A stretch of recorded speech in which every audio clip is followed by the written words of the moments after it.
Well, greetings and welcome to The Dividing Line on a beautiful Tuesday here in Phoenix. I mean, it was in the upper 70s this morning when I went outside.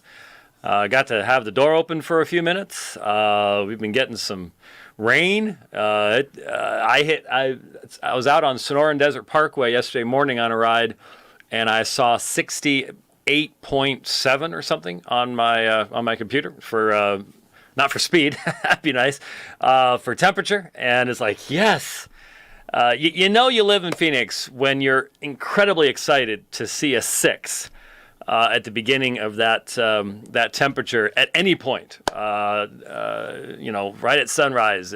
Who cares if that's the absolute low? It's still awesome to see that. That means it's gonna cool off again someday.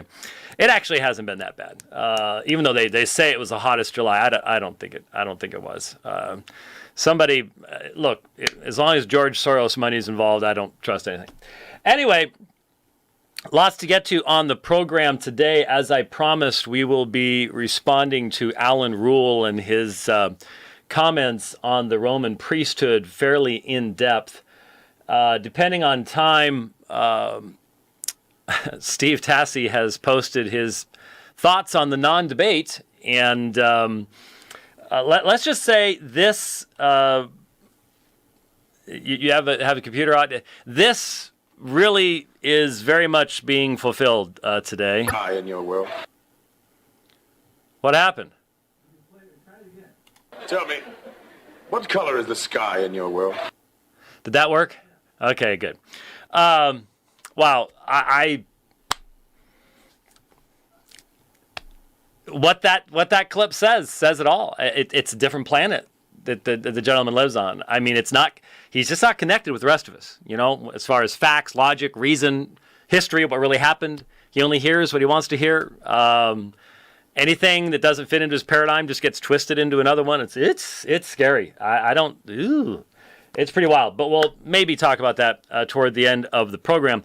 Want to start off, I was directed to a statement by Dr. Mike Licona. He yesterday posted an article on was Mark confused as to the feeding the 5,000. Now, I have a feeling that the pushback he received, including the review that we did on the program last week, had something to do with that. I think that's a fair assumption. Unfortunately, he did not interact with anything that I said. And that doesn't surprise him, because you need to understand, the William Lane Craig, Mike Licona realm of apologetics does not believe that folks like myself have anything meaningful to actually say.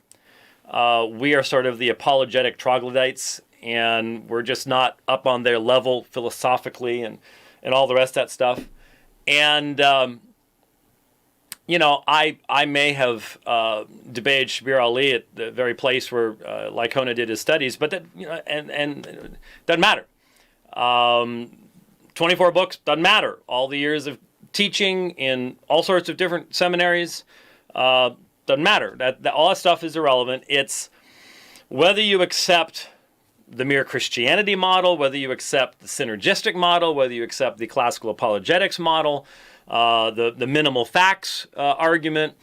That's far more important than anything else. And the irony here is here is a man who has done this with Norman Geisler. Well, so have I. Just as strongly as he did, but on a completely different subject. And so basically, someone mentioned on one of his threads on Facebook that they were downloading The Dividing Line, and he made the comment, "I don't pay attention to white." And Carl Jung responded, "At all?" And a few minutes later, Licona responded, "That's correct." So now I know exactly what this is. I fully understand. I'm not naive. I get it. This is a way of saying this man's irrelevant. Don't listen to what these people are saying. They have nothing meaningful to say. Just listen to us. I get it. And we don't do that. We play what they have to say, interact, and point out where the problems are and where the arguments don't work, and try to provide a biblical response. It is one of the fundamental differences between us. We want to have interaction. We have challenged these folks in interaction. We don't debate Christians.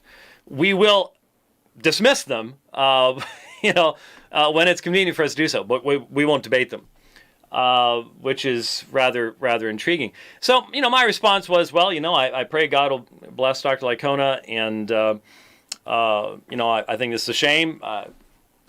But then this morning, someone on Twitter,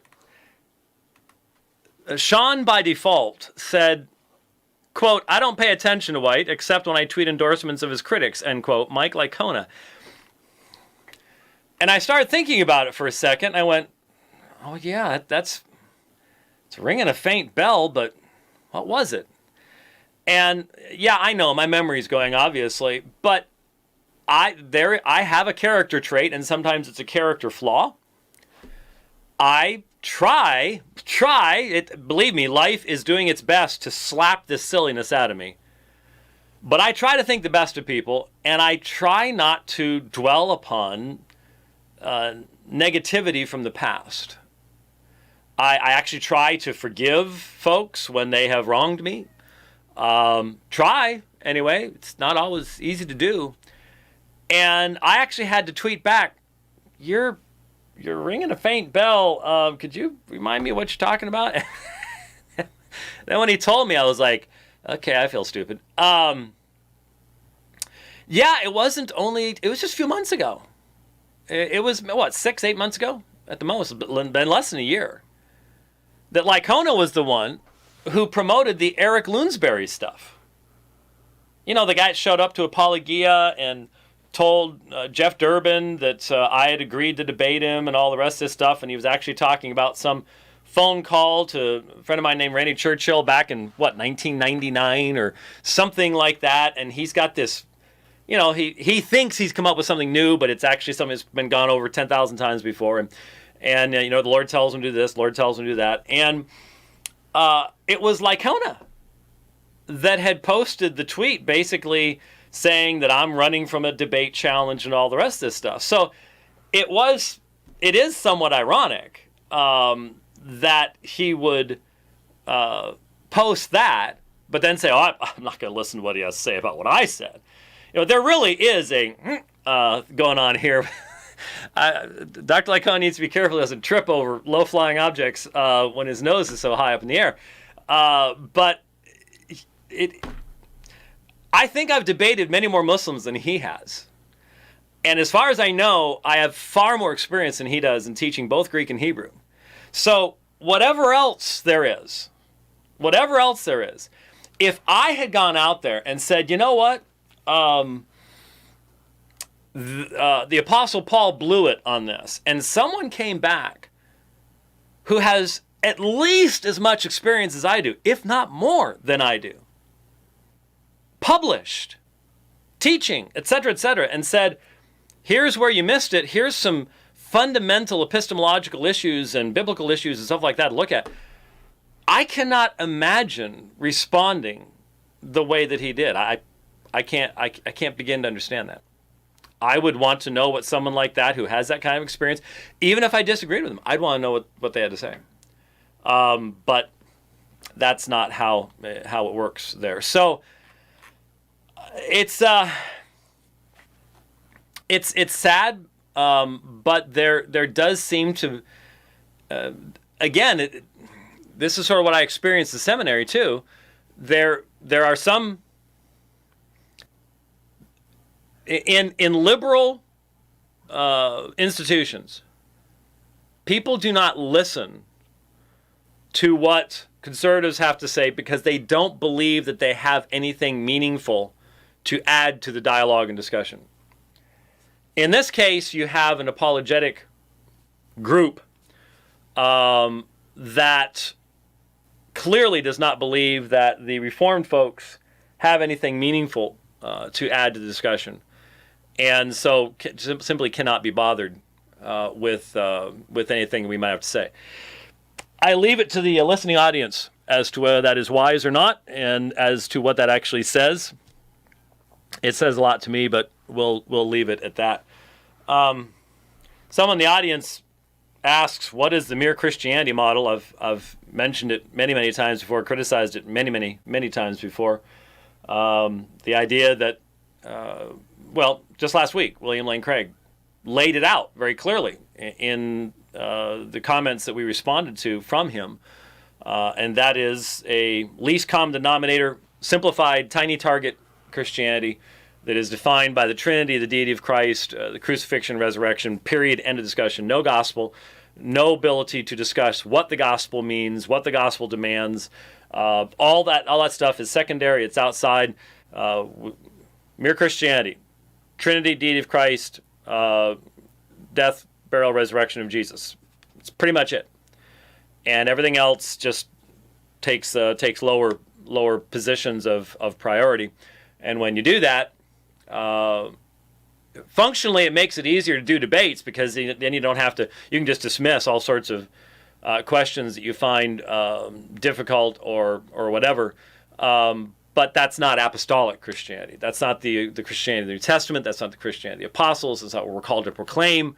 It is minimalized beyond a biblical definition, and that is a problem, and it is unfortunately very, very popular out there. Now,